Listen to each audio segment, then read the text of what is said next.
The night has quieted, and in this thin space before sleep, I want to tell you something that the ancients understood better than we do. They knew about fear, not as a modern problem to be solved with psychology or medication, but as a fundamental part of being human.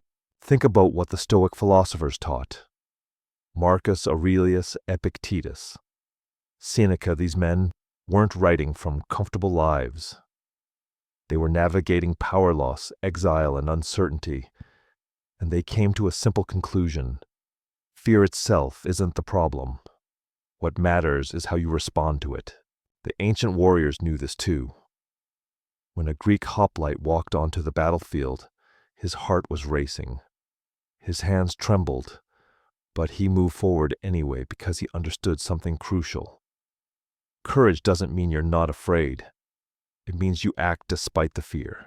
Our ancestors faced real dangers: predators, starvation, disease.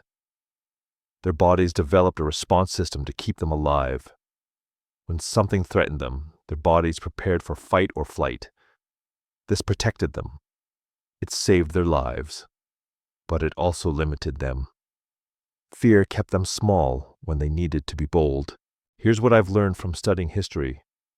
Every person who accomplished something meaningful felt fear. Julius Caesar, Alexander the Great, Joan of Arc, Hannibal. They all experienced doubt. They all felt inadequate at some point. The difference between those who succeeded and those who didn't wasn't the absence of fear. It was their choice to act despite it.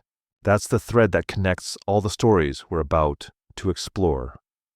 These weren't fearless people. They were people who learned to move forward anyway. And if they could do it, so can you. That's where we start tonight. Let me tell you about a man named Gaius Julius Caesar.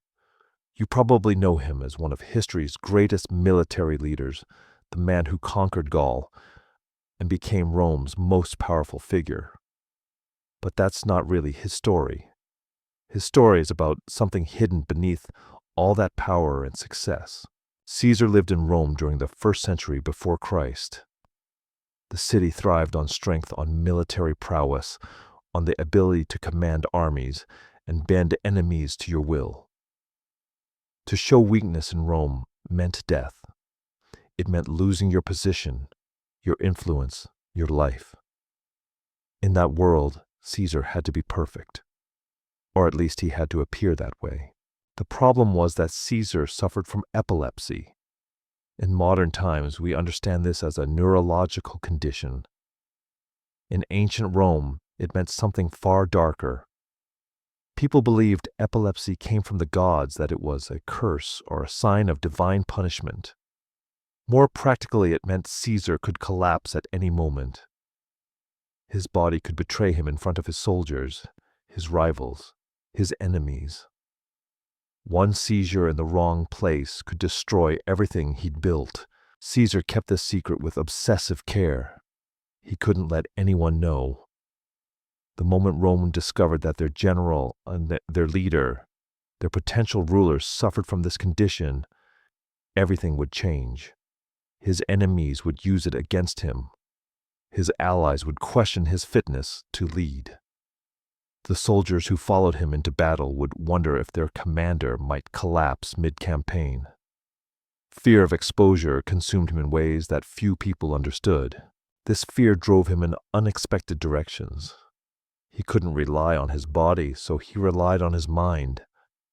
He studied military strategy with intense focus, learning from every general who came before him. He mastered politics, understanding how to navigate Rome's complex power structures. He prepared obsessively for every challenge, because preparation was the only thing he could control. If he knew more than his enemies, if he understood the terrain better, if he had thought through every possible scenario, then his body's weakness wouldn't matter. In 58 BC, Caesar received command of the Roman legions in Gaul. This was his opportunity. Gaul was a wild, unconquered territory filled with fierce Celtic tribes. Most Roman generals would have seen this as a difficult assignment. Caesar saw it as his chance to prove himself. He thought, if I can conquer Gaul, no one will dare question my leadership. No one will care about my condition. I'll be too valuable, too successful, too necessary. Over the next 8 years, Caesar conducted one of history's most remarkable military campaigns. He fought the Gallic tribes with brilliant strategy and relentless determination. He won battle after battle. He expanded Roman territory dramatically, and with each victory his confidence grew. Not because his epilepsy disappeared. It didn't. But because he was proving to himself that he could accomplish extraordinary things despite his vulnerability. The turning point came when Caesar had to make a decision that would change Rome forever. The Roman Senate, fearing his growing power, demanded that he disband his army. They wanted him to return to Rome defenseless, where they could prosecute him for various political crimes. Caesar faced an impossible choice. He could obey the Senate and lose everything. Or he could cross the Rubicon River with his army and act of war against Rome itself. In that moment, Caesar's internal struggle reached its peak. He knew that crossing the Rubicon meant civil war. It meant bloodshed. It meant risking everything he'd built. But he also knew something else. He knew that he'd spent his entire life proving his worth through action and achievement. He knew that his body's weakness hadn't stopped him from conquering Gaul. He knew that he was capable of more than anyone expected. He thought, I have already proven myself 1,000 times. I will not be destroyed by fear now. Caesar crossed the Rubicon in 49 BC. The phrase, the die is cast, comes from this moment. He won the subsequent civil war and became Rome's most powerful leader. He reformed the government, expanded the empire, and left a legacy that shaped Western civilization.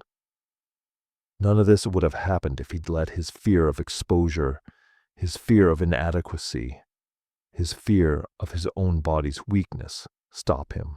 What's remarkable is that Caesar never hid his epilepsy once he reached the height of power. He didn't need to anymore. He'd proven himself so thoroughly that his condition became irrelevant. People remembered him for his achievements, not his limitations. His vulnerability had driven him to excellence, and that excellence had made him untouchable. Here's what Caesar's story teaches us. Confidence doesn't come from being perfect. It comes from mastering your craft despite your imperfections. Caesar couldn't change his epilepsy, but he could become the best strategist in Rome. He couldn't control his body's weakness, but he could control his preparation, his knowledge, his determination. Your vulnerabilities don't disqualify you. They can actually drive you toward excellence if you let them. When you're afraid of being exposed as inadequate, you work harder. When you're terrified of failure, you prepare more thoroughly. When you know you have to overcome something, you develop skills that others never bother to learn. The lesson here is practical. Whatever you're afraid, people will discover about you. Whatever you think disqualifies you. Whatever you believe makes you unworthy. That's often exactly what will drive you to prove yourself. Not to others, but to yourself. And once you've proven it to yourself, once you've accomplished something despite your fear, your confidence becomes real. It's not based on pretense or denial. It's based on evidence. Caesar teaches us that confidence is built through action, through preparation, through the willingness to do the hard work that others won't do. He didn't wake up one day feeling confident. He built confidence by mastering his field, by winning battles, by making difficult decisions, and living with the consequences. Each victory added another layer to his confidence. Each challenge he overcame proved to him that he was capable of more than he'd previously believed. So tonight, as you're lying there thinking about your own fears, your own inadequacies, your own vulnerabilities. Remember Caesar. Remember that he was terrified too. Remember that his fear drove him to become one of history's greatest leaders. Your fear isn't a sign that you should give up. It's often a sign that something matters to you. It's a sign that you're about to grow. Now I want to tell you about a young man named Alexander. Most people know him as Alexander the Great, the conqueror who built an empire stretching from Greece to India. But before he became great, he lived in the shadow of someone else's greatness. And that shadow terrified him. Alexander's father, Philip II, ruled Macedonia, a kingdom in northern Greece. Philip transformed Macedonia from a minor power into the dominant force in the Greek world. He was a military genius, a brilliant strategist, and a ruthless leader.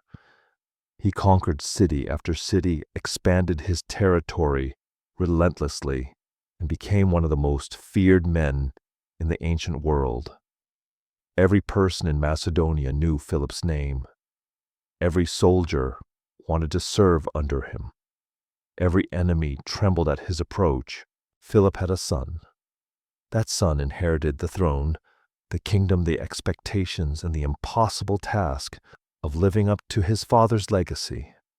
Alexander grew up knowing that he would have to match or exceed what Philip had accomplished.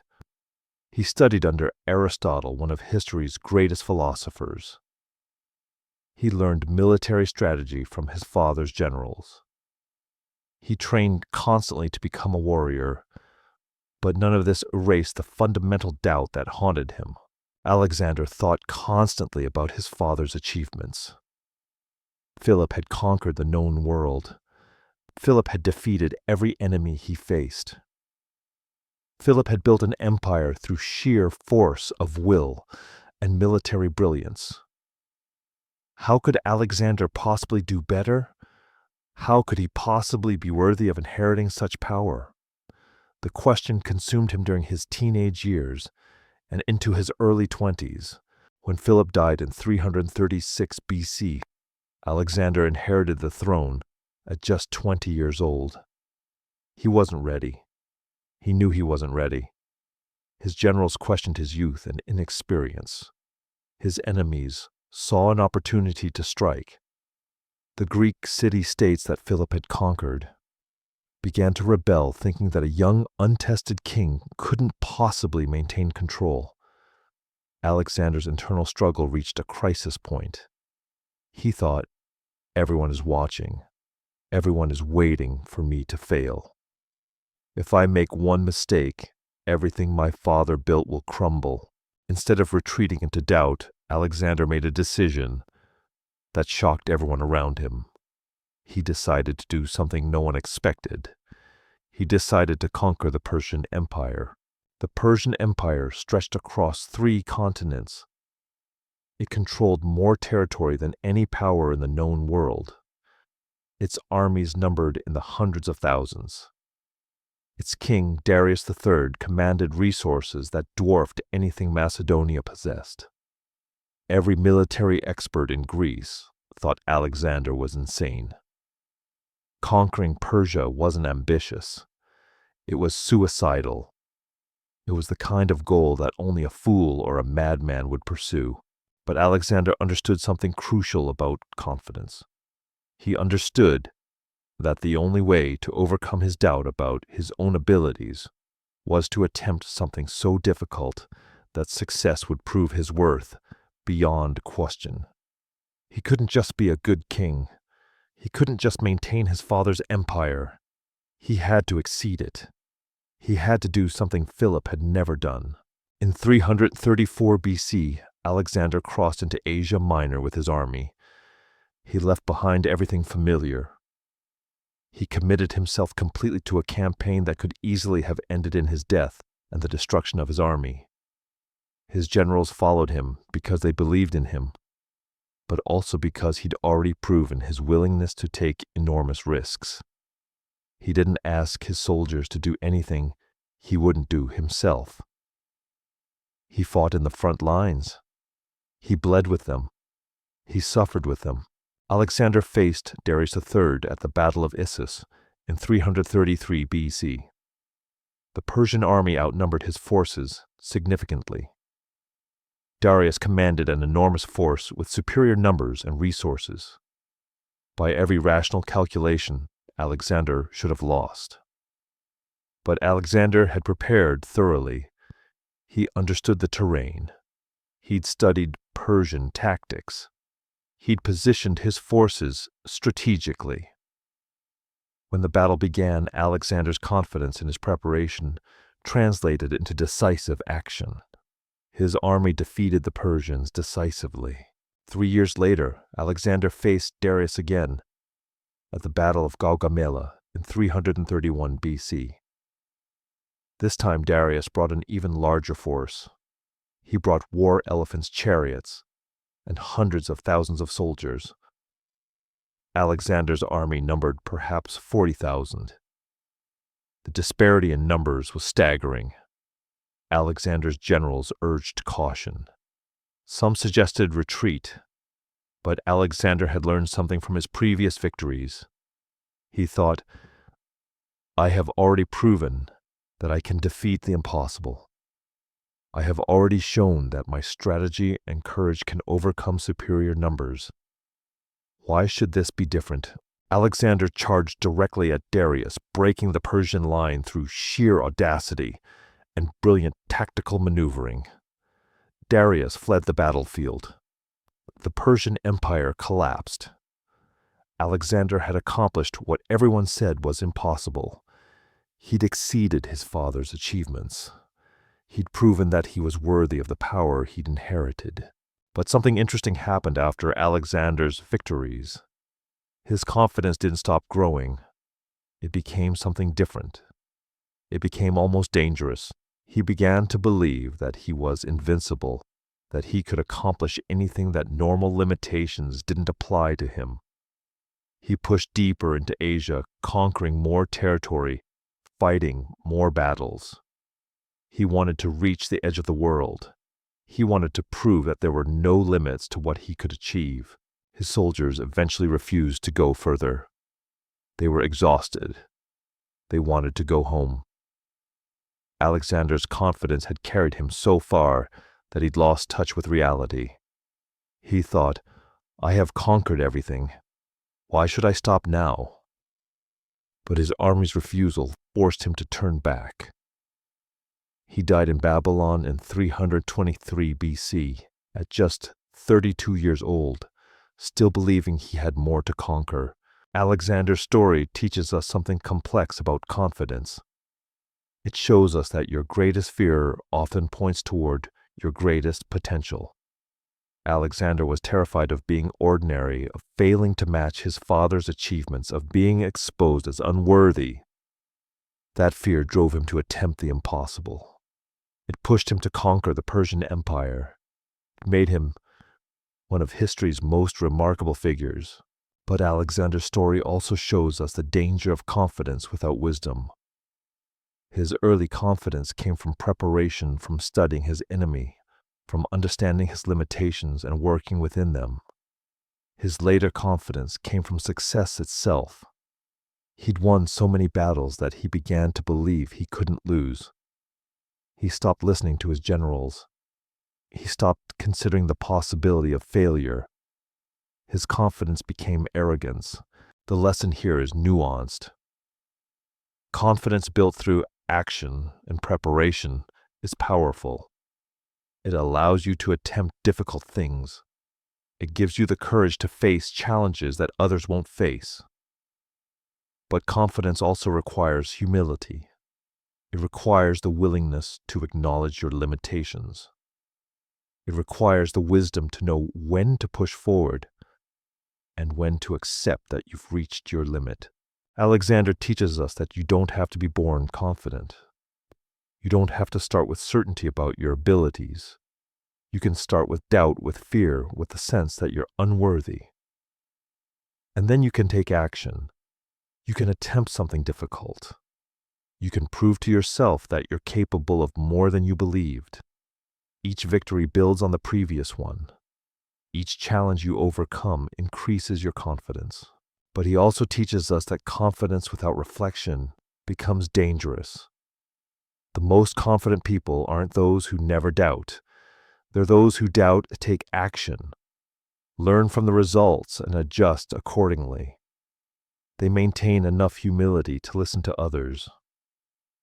They stay aware of their limitations even as they push beyond them. So as you're thinking about your own fears tonight, remember Alexander. Remember that he started as a terrified young man trying to live up to an impossible standard. Remember that he overcame his fear by attempting something no one else would attempt. Remember that his confidence grew with each victory. Each challenge overcome each proof that he was capable of more than he'd believed. Your fear of inadequacy might be pointing you toward something great. Your doubt about your abilities might be exactly what you need to push yourself harder. But also remember that true confidence includes the wisdom to know your limits and the humility to keep learning. That's the balance Alexander struggled to maintain. That's the lesson his life teaches us. Let me introduce you to a man who had everything the world could offer yet lived in constant internal struggle. His name was Marcus Aurelius, and he ruled the Roman Empire during the 2nd century. He controlled the largest, most powerful civilization on earth. Millions of people answered to him. Armies obeyed his commands. Cities rose and fell at his decision. By every external measure, he should have been the most confident man alive. Instead, Marcus Aurelius suffered from profound self-doubt and anxiety. He questioned his decisions constantly. He worried about whether he was doing enough for his people. He feared that his mistakes might harm the empire. He lay awake at night thinking about the weight of his responsibilities. He wondered if he was truly worthy of the position he held. The man with the most power in the world felt inadequate. Marcus Aurelius ruled during a difficult period. The empire faced plague war and internal conflict. The Antonine Plague killed millions of people across the Roman territories. Germanic tribes threatened the northern borders. Economic troubles plagued the empire. Political factions competed for influence. Every decision Marcus made had consequences that affected millions of lives. The pressure was immense and relentless. Most leaders in his position would have relied on their authority to make decisions and move forward. Marcus Aurelius took a different approach. He developed a practice of writing private journals where he examined his thoughts, his fears, and his doubts. These journals, which we now call the Meditations, reveal a man constantly wrestling with his own mind. He wrote about his anxiety, his insecurity, his sense of inadequacy. He didn't hide these feelings from himself. He confronted them directly. One of the remarkable things about Marcus Aurelius is that he didn't try to convince himself that he wasn't afraid. He didn't use his power to suppress his doubts. Instead, he used philosophy to understand his fears and work with them. He studied Stoicism, a philosophy that taught that we cannot control external events, but we can control how we respond to them. This distinction became central to how he built his confidence. Marcus wrote in his journals about specific situations that troubled him. He worried about making the wrong decision regarding military campaigns. He questioned whether his policies would help or harm the poor. He doubted his ability to unite the fractious elements of Roman society. He acknowledged these doubts explicitly. He thought, "I am afraid, I am uncertain, but I must act anyway. I must do the best I can with the knowledge I have." What's striking about Marcus's approach is that he didn't try to eliminate his doubts. He accepted them as part of the human condition. He recognized that even the most powerful man in the world couldn't know the future or control all outcomes. But he also recognized that this uncertainty didn't excuse him from trying. It didn't give him permission to avoid his responsibilities. Instead, it motivated him to prepare thoroughly, to think carefully, and to act with integrity. Marcus developed a daily practice of self-reflection. Each evening, he would examine his actions from that day. He would ask himself whether he'd acted in accordance with his values. He would consider whether he'd treated people fairly. He would think about what he could have done better. This practice wasn't about self-flagellation or excessive guilt. It was about continuous improvement. He understood that confidence comes not from being perfect, but from constantly trying to be better.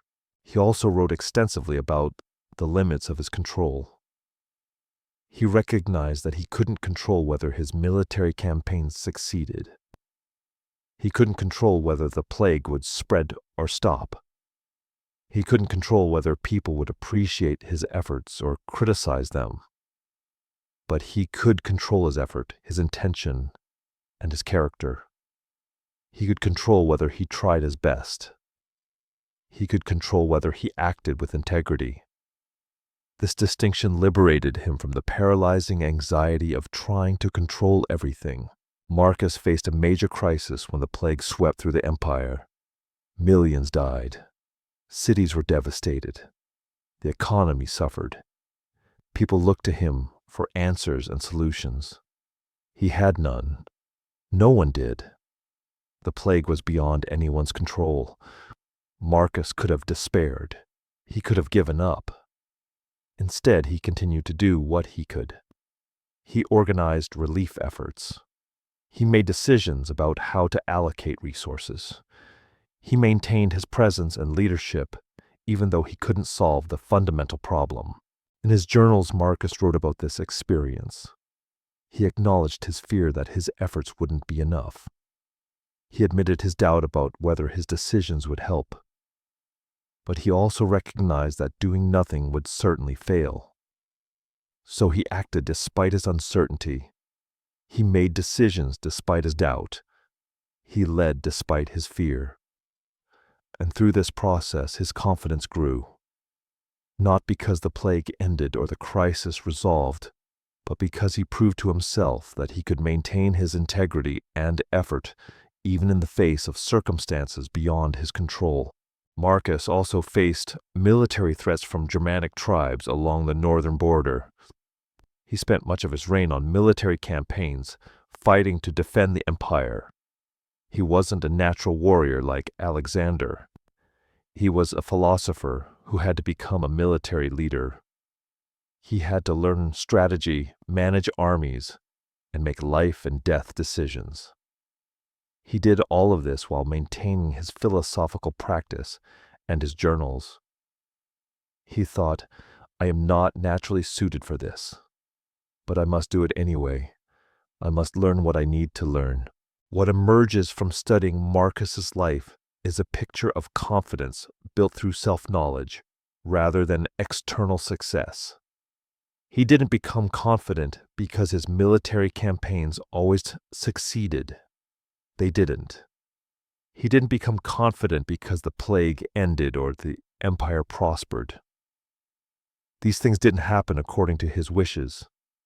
He became confident because he developed a clear understanding of what he could control and what he couldn't. He became confident because he committed to doing his best within those constraints. Marcus's approach to confidence is fundamentally different from Alexander's. Alexander built confidence through external achievement and conquest. Marcus built confidence through internal clarity and integrity. Alexander proved his worth by accomplishing impossible things. Marcus proved his worth by maintaining his character in the face of difficult circumstances. The lesson Marcus teaches us is profound and often overlooked. True confidence doesn't come from never doubting. It comes from understanding your doubts deeply and acting anyway. True confidence doesn't come from always succeeding. It comes from knowing that you've done your best regardless of the outcome. True confidence doesn't come from controlling everything. It comes from accepting what you can't control and focusing your energy on what you can. Marcus shows us that the most powerful person in the world still experiences fear and self-doubt.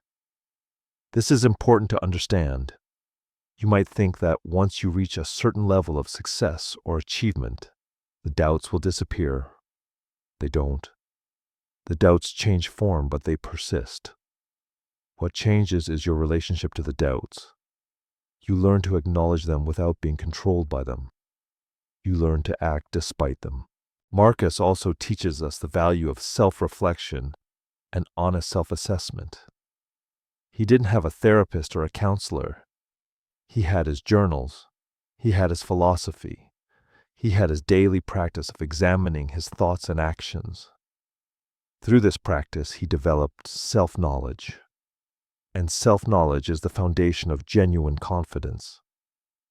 When you understand yourself deeply, when you know your values and your limitations, when you've examined your fears and your motivations, you develop a confidence that isn't dependent on external circumstances.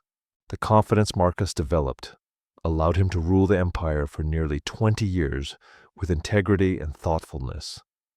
He wasn't the most successful emperor in terms of military conquest or economic expansion, but he was remembered as one of the wisest and most just. His legacy comes not from what he conquered, but from how he conducted himself. He proved that confidence built through self-knowledge and integrity is more valuable than confidence built through external achievement. So tonight, as you're lying there, thinking about your own doubts and fears, remember Marcus. Remember that even the most powerful person in the world questioned himself. Remember that his doubts didn't disqualify him from leadership. Instead, they motivated him to develop deeper self-knowledge. Remember that confidence doesn't come from never being afraid. It comes from understanding your fear and choosing to act with integrity anyway. That's the kind of confidence that lasts. That's the kind of confidence that matters. Now I want to tell you about someone very different from the powerful men we've discussed. Her name was Joan of Arc, and she was born in 1412 in a small village in northeastern France. She came from nothing. She had no education, no military training, no political connections, and no reason to believe that her life would matter in any significant way. Yet she would change the course of history. France in the early 1400s was a nation in crisis. The 100 Years' War between France and England had been raging for decades. English forces controlled large portions of French territory. The French king was weak and ineffective. The military situation looked hopeless. Most people believed that France would eventually be conquered by England. The nation seemed destined to fall. Joan grew up in this atmosphere of despair and defeat. She was a peasant girl in a peasant village. Her family had no wealth or influence. She couldn't read or write. She knew nothing about military strategy or politics. By every measure, she was the least likely person to change anything. She should have lived an ordinary life, married a local man, had children, and died in obscurity. That's what happened to girls like her. But something extraordinary occurred when Joan reached her teenage years. She began to hear voices. She described them as the voices of saints and angels speaking to her directly. The voices told her that she had a mission. They told her that she needed to go to the French court and convince the Dauphin, the heir to the French throne, to let her lead his armies. They told her that she would save France from English conquest. Joan faced an immediate and profound problem.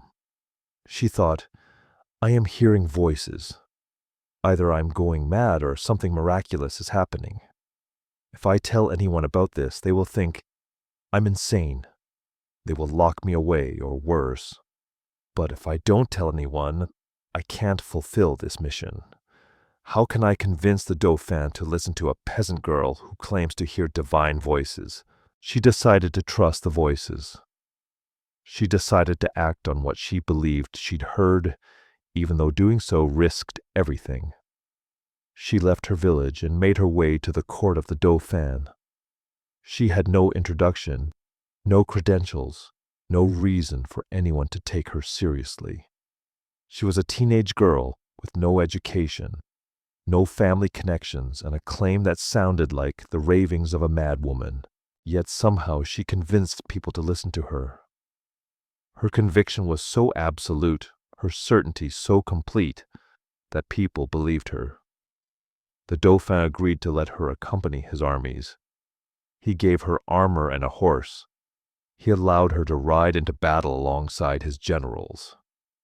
This decision made no rational sense. But the Dauphin was desperate and Joan's confidence was infectious. Joan's first major battle occurred at Orléans in 1429. The city had been under siege by English forces for months. The French situation seemed hopeless.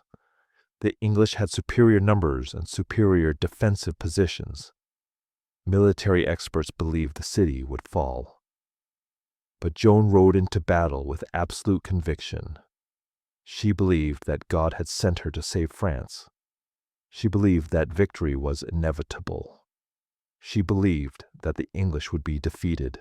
Her confidence transformed her soldiers. Men who had been demoralized and defeated suddenly found themselves inspired. They followed a teenage peasant girl into battle because her certainty was so complete that it became contagious. They won at Orléans. The English were forced to retreat. The victory shocked everyone. It seemed impossible, yet it had happened. Joan went on to lead several more military campaigns. She won battle after battle. She inspired the French armies to fight with renewed determination. She became a symbol of French resistance and hope. Soldiers who had been ready to surrender now fought fiercely. The tide of the war began to turn. Joan's presence on the battlefield changed everything. But Joan's story doesn't end in triumph. In 1430, she was captured by Burgundian forces who sold her to the English. She was put on trial for witchcraft and heresy. The English wanted to discredit her to prove that her victories came from demonic forces rather than divine ones. They wanted to break her conviction and make her recant her claims about hearing divine voices. Joan faced interrogation after interrogation. Powerful men questioned her relentlessly. They tried to confuse her, to trap her in contradictions, to make her doubt herself. They threatened her with execution.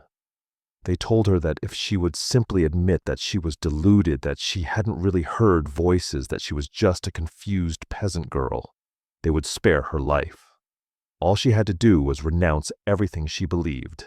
Joan refused. She maintained her conviction absolutely. She thought, I know what I heard. I know what I experienced. I know that I was sent to save France. These men can threaten me, but they cannot change the truth of what I know. Her confidence in her own experience, in her own perception, in her own mission remained unshaken even in the face of death. On May 30th, 1431, Joan was executed by burning. She died maintaining her conviction. She never recanted. She never admitted that she was deluded or that the voices were false. She went to her death believing absolutely in the mission she'd been given. She believed that her death would not be the end of her story, that France would eventually be saved, that her sacrifice would matter, and she was right. After her death, the French armies continued to fight with the inspiration she'd given them. Within a few decades, the English were completely driven out of France. The 100 Years' War ended in French victory. Joan's sacrifice had indeed saved France. Her conviction had been justified. Joan's story teaches us something crucial about confidence that the other figures we've discussed didn't fully demonstrate. Her confidence didn't come from external achievement or preparation. She had no military training. She had no experience. She had no reason to believe she could do what she claimed she would do. Her confidence came from something deeper. It came from absolute conviction in something larger than herself. Joan believed that she had a purpose. She believed that she'd been chosen for a mission. She believed that God was guiding her. This belief gave her the courage to do things that no rational person would do. It gave her the strength to face interrogation without breaking. It gave her the ability to inspire soldiers and change the course of history. The lesson Joan teaches us is that confidence can come from purpose and conviction rather than from proven ability. You don't have to have credentials to matter. You don't have to have experience to lead. You don't have to be educated or wealthy or connected. What you need is absolute conviction in something larger than yourself. You need to believe that your life has meaning, that you have something to contribute, that your actions matter. Joan also teaches us about the power of maintaining your conviction in the face of opposition. Everyone around her told her she was wrong. The powerful men interrogating her tried to break her conviction. They offered her a way out if she would simply renounce what she believed. She refused. She maintained her conviction that when it cost her everything. That kind of conviction is rare, but it's transformative. The confidence Joan possessed wasn't based on success. It was based on certainty about her purpose. She knew who she was. She knew what she'd been called to do. That knowledge sustained her through every challenge, every doubt, every threat. When you know your purpose that deeply, when you believe in something that completely external circumstances lose their power over you. So tonight, as you're thinking about your own purpose and your own conviction, remember Joan. Remember that she started with nothing. Remember that she had no credentials and no reason to believe she could accomplish anything. Remember that her confidence came from absolute conviction in something larger than herself. Remember that she maintained that conviction, even when it cost her everything. That's the kind of confidence that changes the world. Let me tell you about a man named Hannibal Barca. He lived in Carthage, a powerful city-state in North Africa, during the 3rd century before Christ. Hannibal became one of history's greatest military strategists, a commander so brilliant that he nearly destroyed Rome itself. But his story begins not with confidence, but with an enormous burden of expectation. Hannibal's father, Hamilcar Barca, was a legendary Carthaginian general. Hamilcar had fought Rome in the First Punic War and earned a reputation as one of the greatest military minds of his time. He was ruthless, brilliant, and utterly dominant on the battlefield. Every Carthaginian knew his name. Every soldier wanted to serve under him. Hannibal grew up hearing stories of his father's victories, his father's genius, his father's invincibility. When Hannibal reached manhood, his father took him to Spain, where Carthage controlled vast territories. Hamilcar brought his young son along on military campaigns, teaching him strategy, showing him how to command armies, preparing him to inherit his legacy. But Hannibal lived with a constant question. Could he ever be as great as his father? Could he ever match the achievements that Hamilcar had accomplished? The doubt consumed him. Hamilcar died when Hannibal was in his mid-20s. Hannibal inherited command of the Carthaginian forces in Spain. He thought, now I must prove myself. Now I must show that I am worthy of my father's legacy. But how can I do that? How can I accomplish something greater than what he accomplished? The pressure was immense. His soldiers looked to him for leadership. The Carthaginian government expected him to expand their territory and increase their power. And Hannibal carried the weight of his father's reputation. Hannibal's solution to his self-doubt was characteristic. He didn't try to match his father by doing the same things his father had done. Instead, he did something completely different. he decided to attempt something that everyone else thought was impossible. He decided to attack Rome directly by invading Italy from the north. To do this, he would have to cross the Alps, one of the most difficult mountain ranges in the world. He would have to bring his entire army, including war elephants, across terrain that seemed impassable. Military experts said it couldn't be done. They said Hannibal was mad to even attempt it. But Hannibal understood something important about confidence. He understood that the only way to overcome his doubt about his own abilities was to attempt something so audacious, so bold, so seemingly impossible, that success would prove his worth beyond question. He couldn't just be a competent general. He couldn't just maintain Carthage's power in Spain. He had to do something that no one else would dare attempt. He had to prove that he could accomplish the impossible. In 218 BC, Hannibal began his march towards the Alps. He brought approximately 90,000 soldiers' cavalry units and 37 war elephants. The journey would take months. The conditions would be brutal. Many soldiers would die. Many elephants would perish. But Hannibal was committed. He knew that this campaign would either establish him as a great general or destroy him completely. There was no middle ground. The crossing of the Alps took 15 days. Soldiers froze in the mountain passes. Equipment was lost. Animals died. Hannibal himself was nearly killed when his horse slipped on the icy terrain. But he persisted. He drove his army forward through impossible conditions. When soldiers wanted to turn back, he convinced them to continue. When morale flagged, he inspired them with his own determination.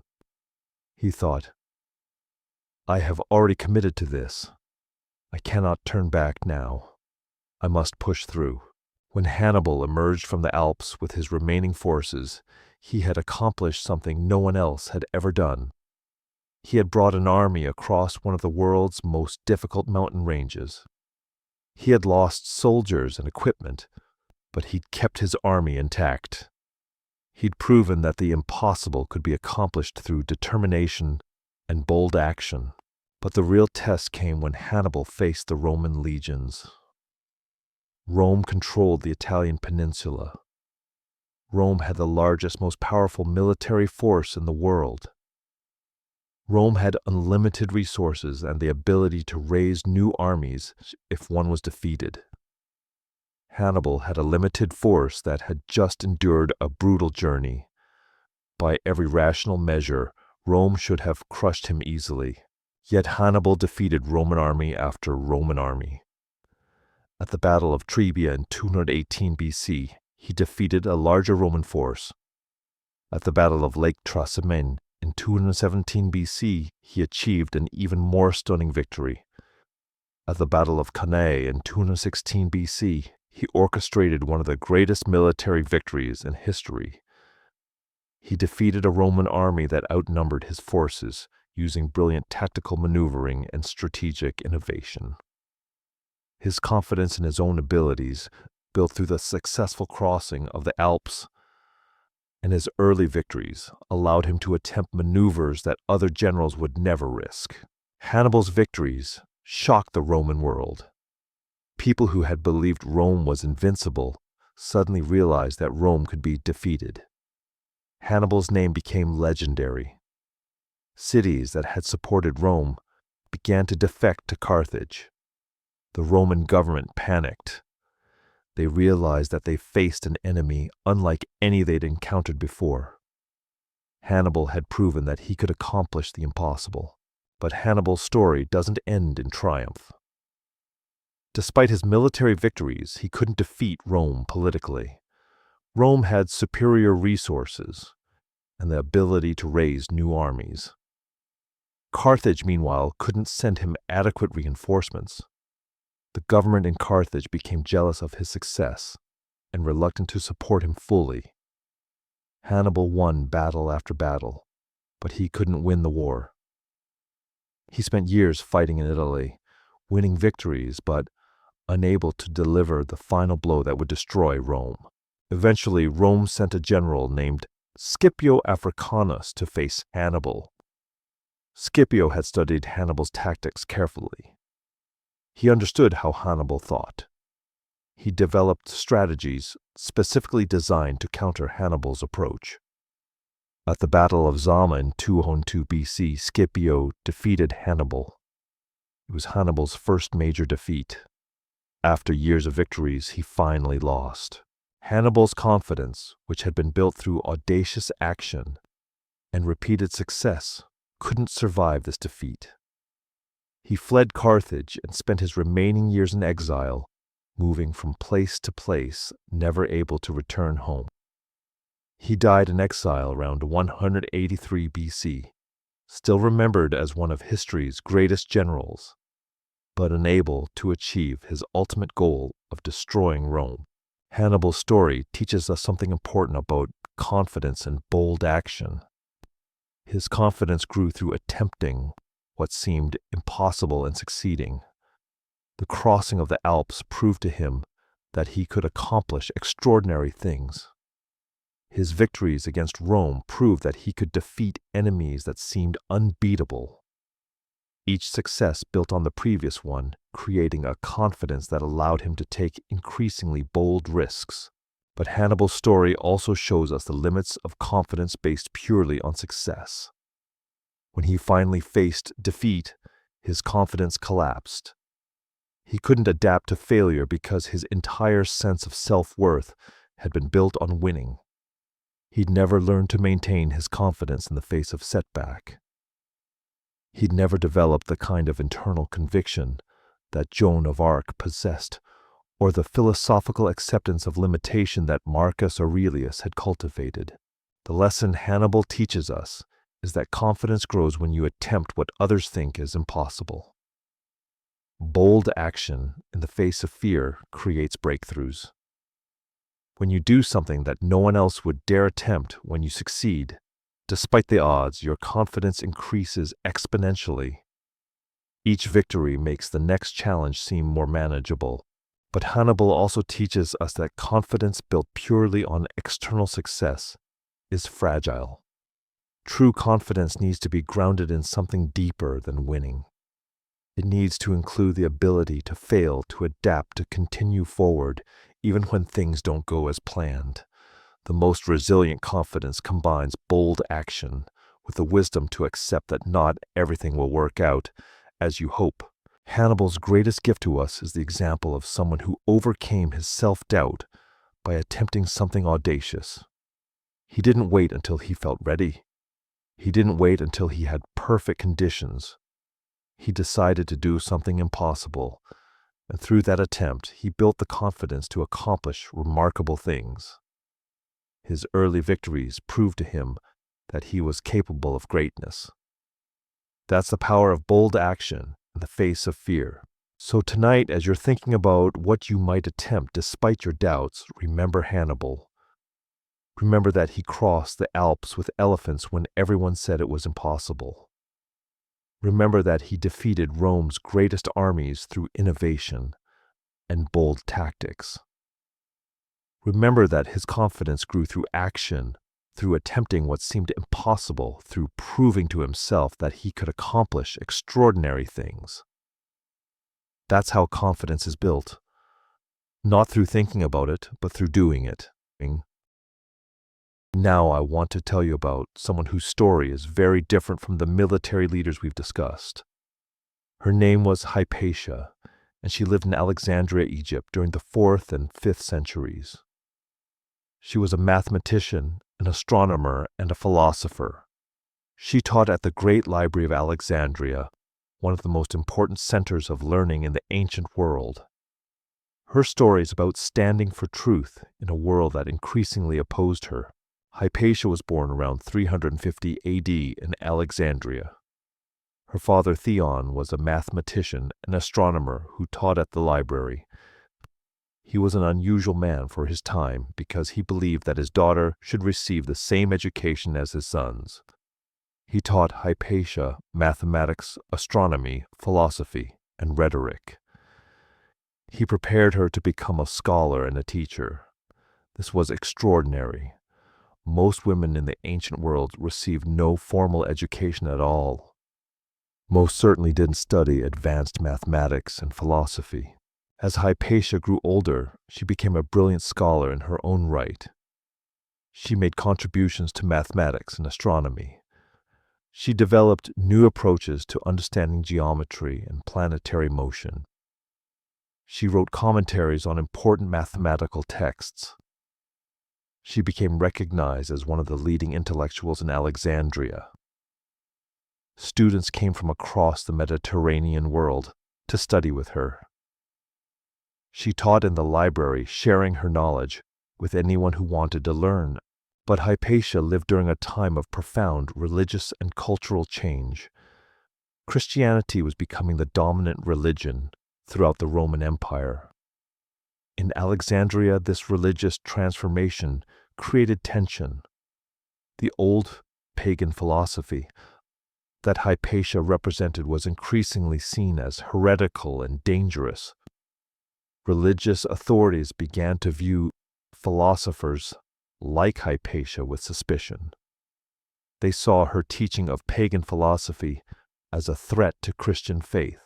Hypatia faced a choice that many scholars in her position faced. She could abandon her work. She could stop teaching. She could renounce the pagan philosophy that she devoted her life to studying. She could convert fully to Christianity and accept the religious framework that was becoming dominant. Many scholars made this choice. They adapted to the changing world. They survived by compromising their beliefs. Hypatia chose differently. She thought, I know what I've learned. I know the value of what I'm teaching. I know that mathematics and astronomy and philosophy have worth regardless of what religious framework people use to understand the world. I cannot abandon this. I cannot pretend that what I believe is false just because it's becoming unpopular. Her decision to continue teaching, to continue representing pagan philosophy, to continue standing for intellectual freedom in the face of religious opposition required tremendous courage.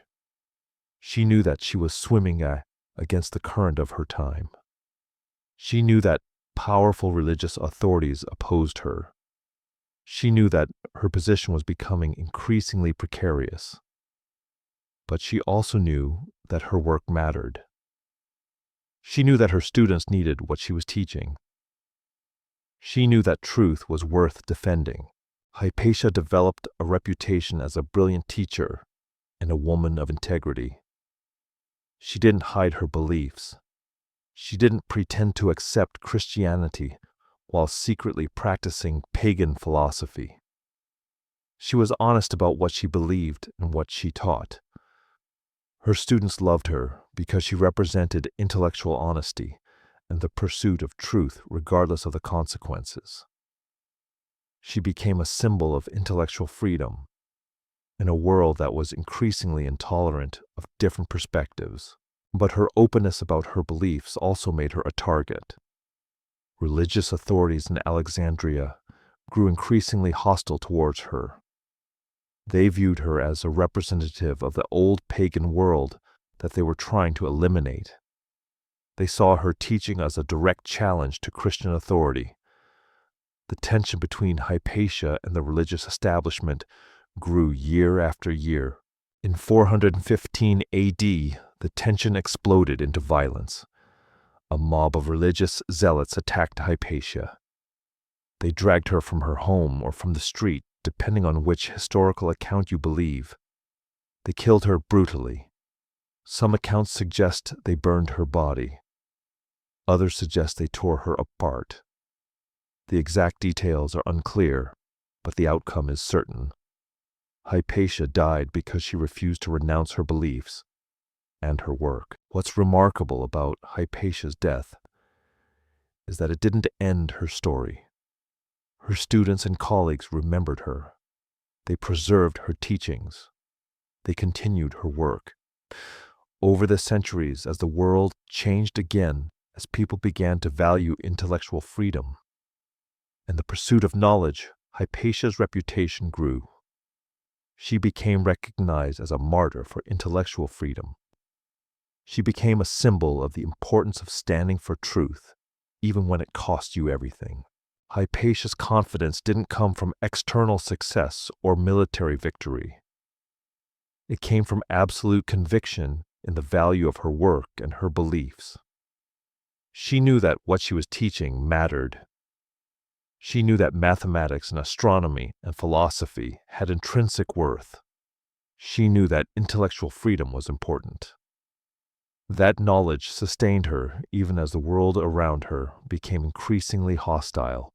What's striking about Hypatia is that she didn't try to hide who she was or what she believed. She didn't try to blend in or compromise her principles to survive. She taught openly. She lived according to her values. She maintained her integrity even as it became increasingly dangerous to do so. That kind of confidence is rare. It comes from knowing who you are and what you stand for so completely that external opposition can't shake you. Hypatia also teaches us something important about the relationship between confidence and isolation. She was a woman in a male-dominated academic world. She was a pagan philosopher in an increasingly Christian society. She was an intellectual who valued truth above safety. These positions isolated her. She didn't have the support of powerful institutions. She didn't have the backing of the government. She had only her conviction and her students. Yet she maintained her confidence despite this isolation. She continued to teach. She continued to develop her ideas. She continued to stand for what she believed in.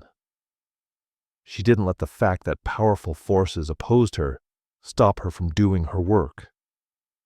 She didn't let the fact that she was alone stop her from pursuing truth.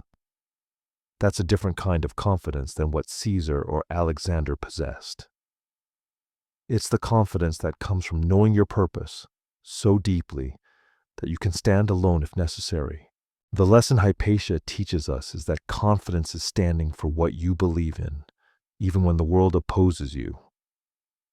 Your voice matters even if you're a woman in a male-dominated world. Your work has value even if powerful institutions oppose it. Your beliefs are worth defending, even if defending them costs you everything. Hypatia proved this through her life and her death. She also teaches us that confidence doesn't require approval from powerful people. You don't need the government to validate your work. You don't need religious authorities to confirm your beliefs. You don't need the majority to agree with you. What you need is absolute conviction in the value of what you're doing. You need to know deeply and completely that your work matters. That knowledge can sustain you even in the face of opposition and danger. Hypatia's legacy is remarkable. She died nearly 1,600 years ago, yet we still remember her. We still study her work. We still recognize her as one of history's great minds.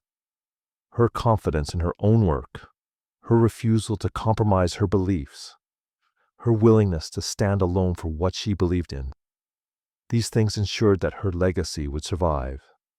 She proved that standing for truth, even when it costs you everything, creates a legacy that lasts. So tonight, as you're thinking about your own beliefs and your own convictions, remember Hypatia. Remember that she stood alone against powerful opposition. Remember that she refused to compromise her beliefs to survive. Remember that her confidence came not from external approval, but from internal conviction about the value of her work. Remember that she maintained her integrity even when it cost her everything.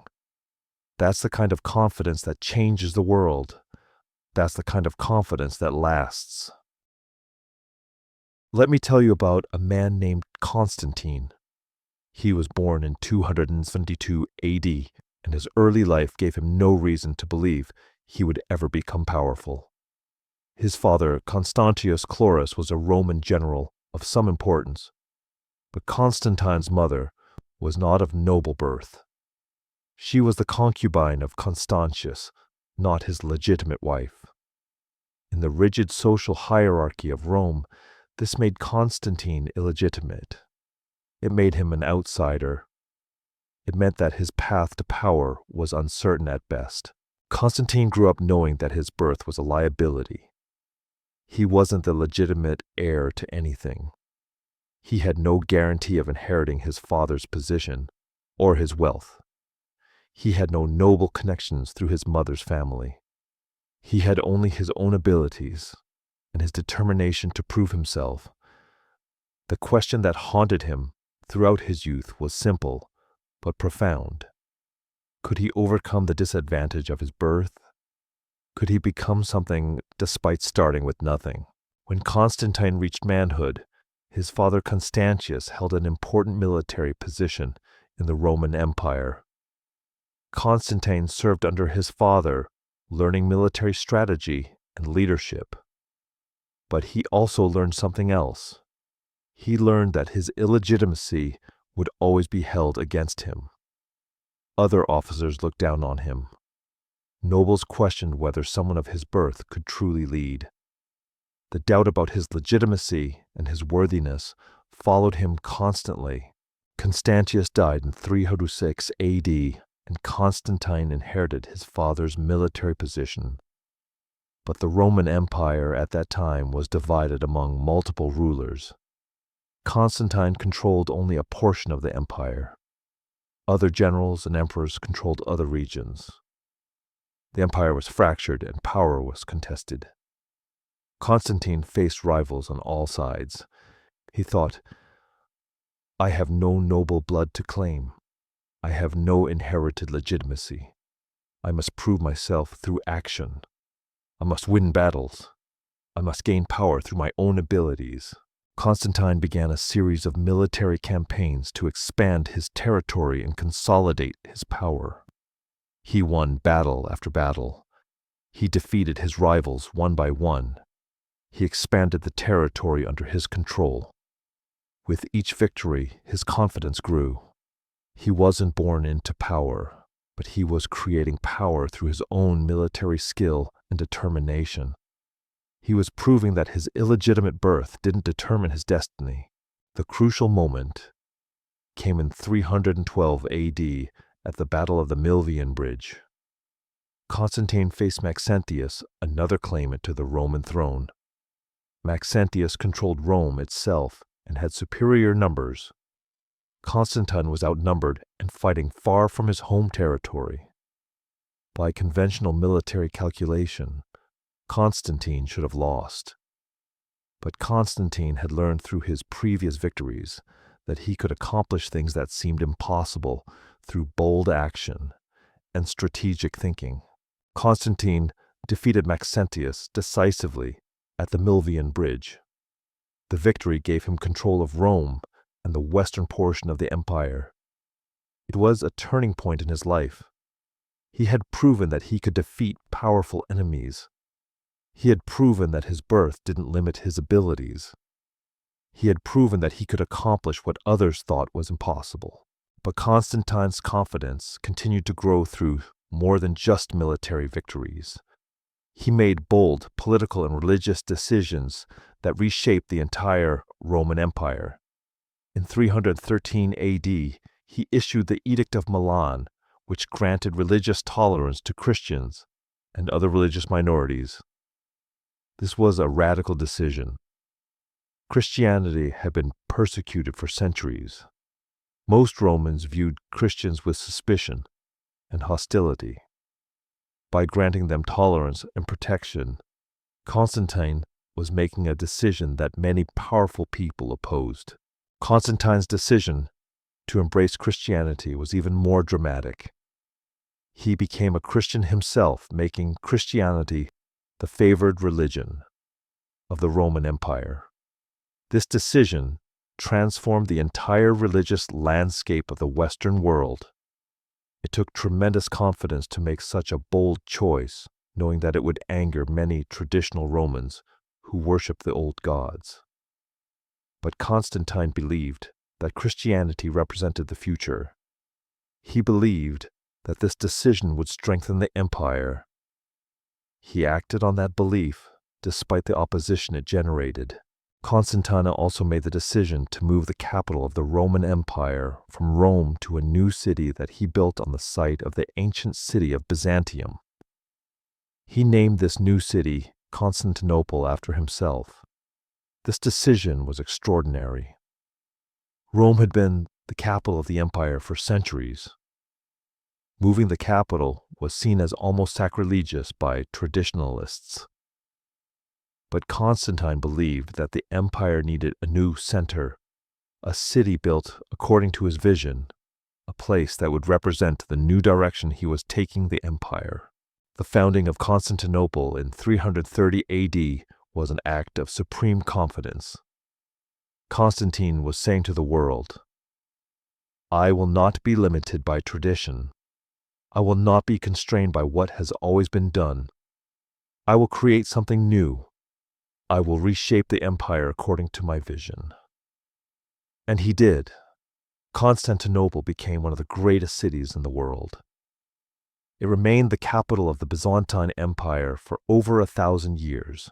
What's remarkable about Constantine's rise to power is that it came entirely from his own actions and decisions. He didn't inherit power. He didn't have noble connections to rely on.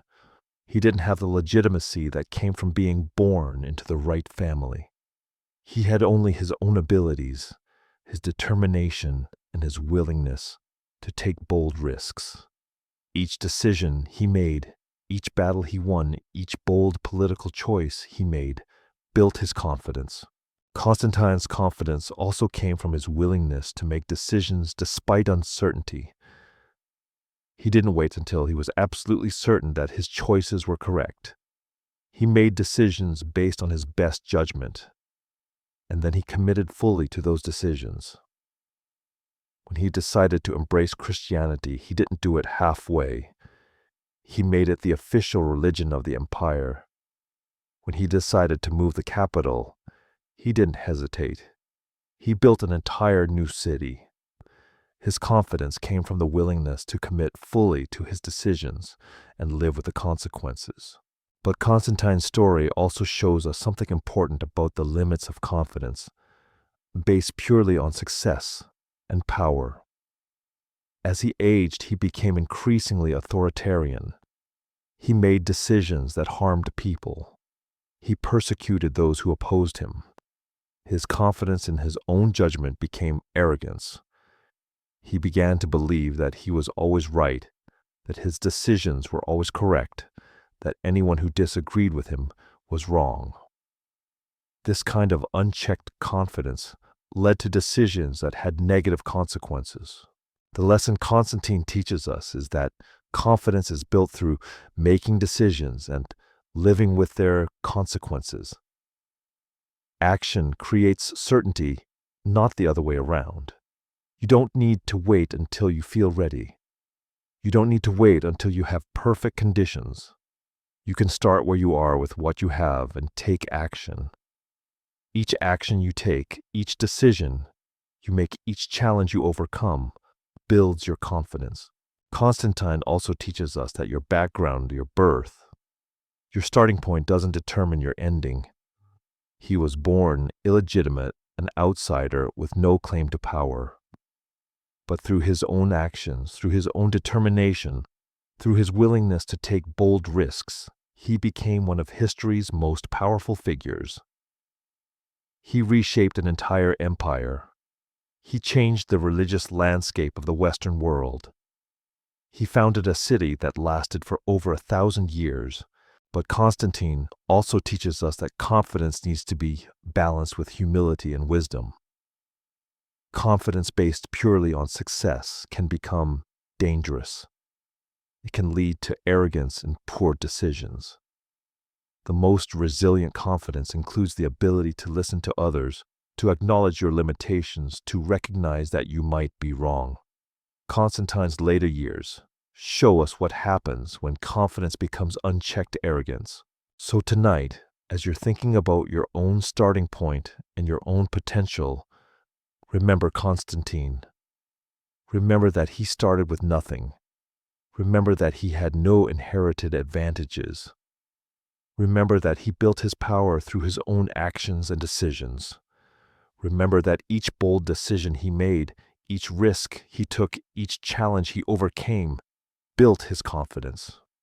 Remember that your background doesn't determine your future. Your actions do. That's the power of bold decision-making. That's how confidence is truly built. Now let me tell you about Richard, a medieval king, known throughout history as Richard the Lionheart. He lived from 1157 to 1199 and ruled England during a turbulent period. Richard's story is about maintaining your confidence and your sense of self, even when circumstances try to destroy you. It's about proving your worth through how you face adversity, rather than through what you accomplish. Richard was born into the royal family of England.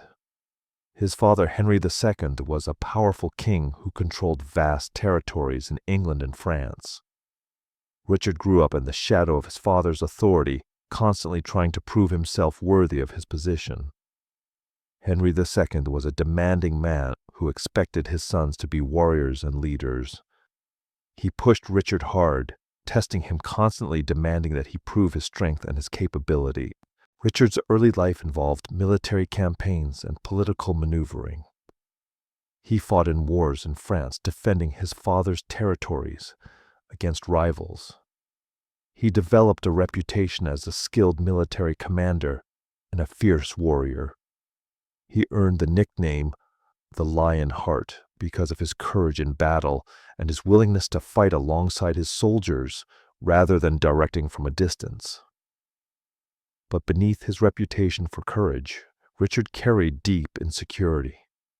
He thought, "Will my father ever see me as worthy? Will I ever be strong enough? Will I ever prove myself sufficiently?" When Henry II died in 1189, Richard inherited the throne. He became King of England and ruler of vast territories in France. But Richard didn't simply settle into his new position. He decided to lead the Third Crusade, a massive military campaign to reclaim Jerusalem from Muslim forces. This was an enormous undertaking.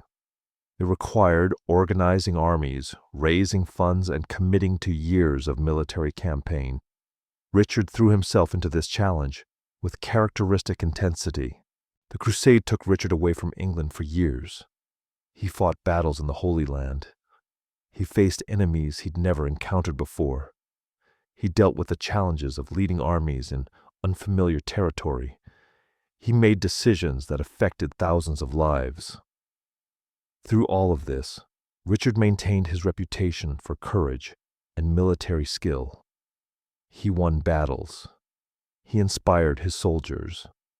He became a legendary figure throughout Christendom. But the crusade eventually ended without achieving its ultimate goal of permanently reclaiming Jerusalem. Richard decided to return to England. However, his journey home took him through territory controlled by his enemies. In 1192, Richard was captured by Leopold of Austria, who held him prisoner. Leopold then sold Richard to the Holy Roman Emperor Henry VI. Richard found himself imprisoned in a castle, held for ransom, stripped of his freedom and his power. This was the moment that truly tested Richard's confidence. He was no longer a powerful king commanding armies.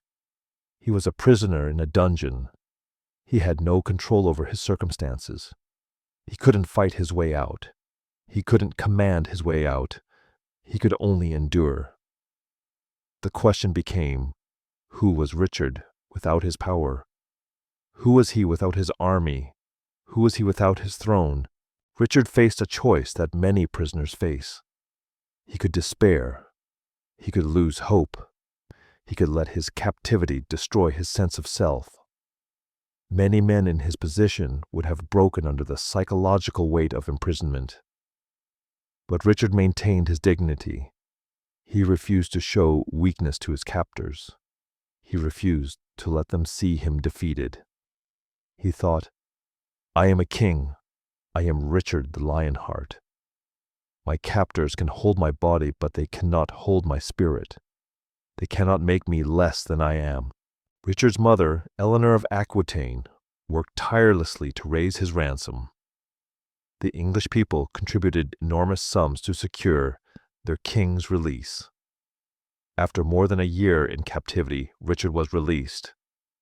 He had to pay an enormous ransom, but he regained his freedom. He returned to England and to his throne. What's remarkable about Richard's captivity is that it didn't break him. He didn't return as a diminished man. He didn't return traumatized or defeated. He returned with his confidence intact. He had faced the ultimate test, complete loss of power and freedom. And he had maintained his sense of self. He had proven to himself that his worth wasn't dependent on his position or his power. He was still Richard the Lionheart, even when he was a prisoner in a dungeon. After his release, Richard continued to rule and to fight. He faced new challenges and new enemies. He made new decisions and fought new battles. He never fully recovered the power he'd lost during his captivity, but he also never lost the confidence that came from having faced the worst and survived. He had been stripped of everything external, his freedom, his power, his position, and he had discovered that something essential remained. He had discovered his core self, the part of him that couldn't be taken away. Richard died in 1199 from an infected wound received during a military campaign. He died as he had lived, fighting, commanding, maintaining his identity as a warrior and a leader. His death came not from his captivity or from any lasting damage from his imprisonment, but from the ongoing demands of his life as a medieval king and military commander. Richard's story teaches us something important about confidence that the other figures we've discussed didn't fully demonstrate. His confidence wasn't built through external achievement alone. It wasn't built through military victories or political power. It was built through his ability to maintain his sense of self, even when external circumstances tried to destroy it. Richard teaches us that confidence is proven through how you face adversity, not through what you accomplish. When everything is going well, when you have power and resources and support, confidence is easy. But real confidence is tested when you lose everything. Real confidence is what remains when your circumstances are stripped away. Real confidence is knowing who you are, regardless of what happens to you.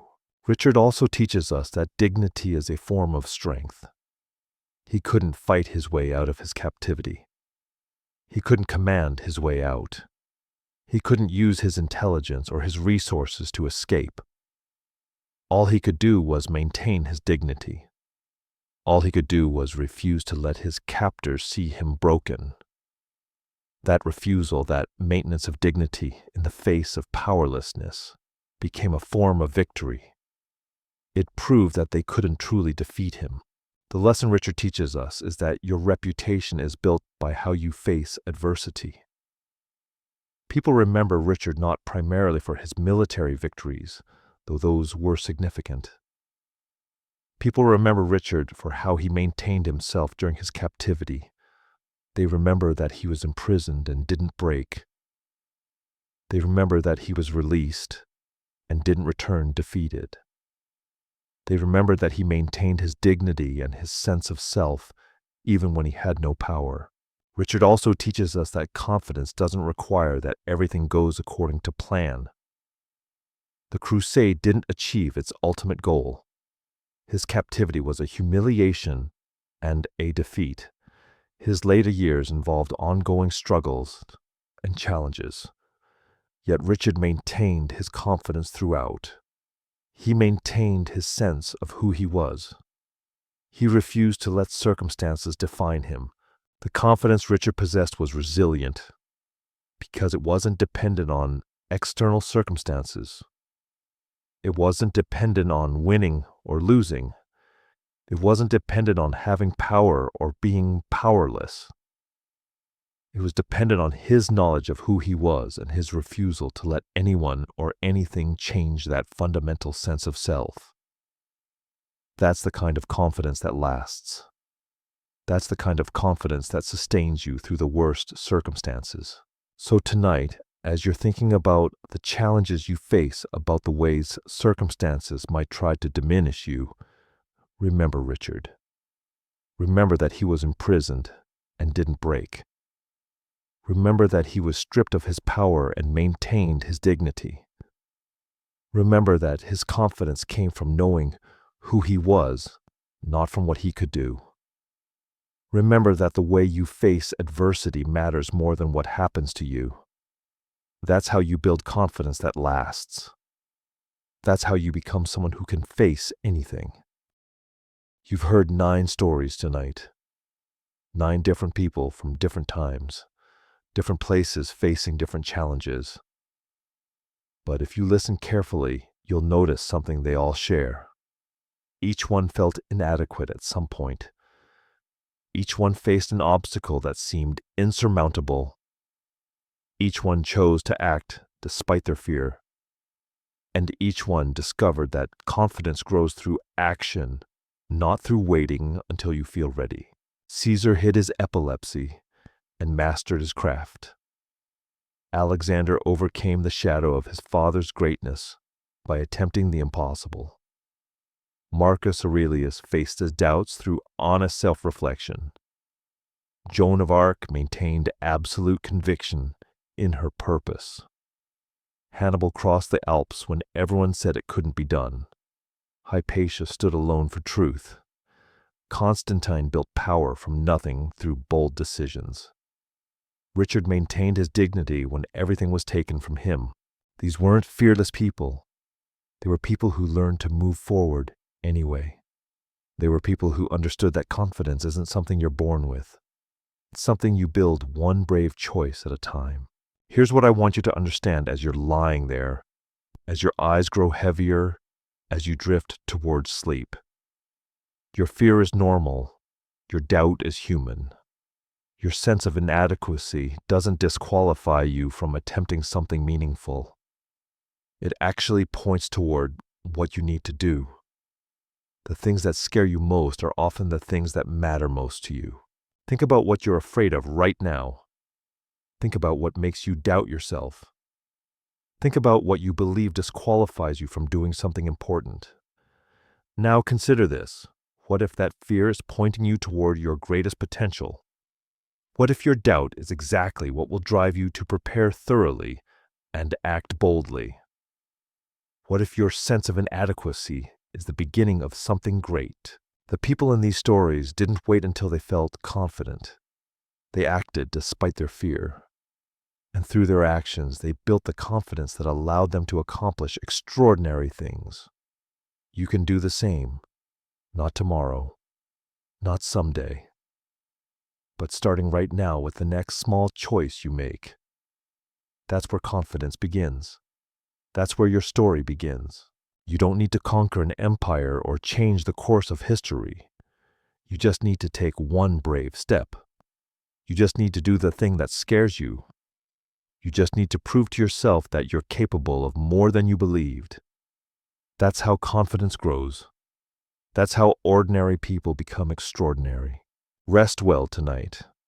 You've earned it. You're doing the best you can, and that's enough. Sleep knowing that you're capable of remarkable things. Sleep knowing that your fear doesn't define you. Sleep knowing that the next brave choice you make will build the confidence you need for the choice after that. Just like them. Just like all of us. Sleep well.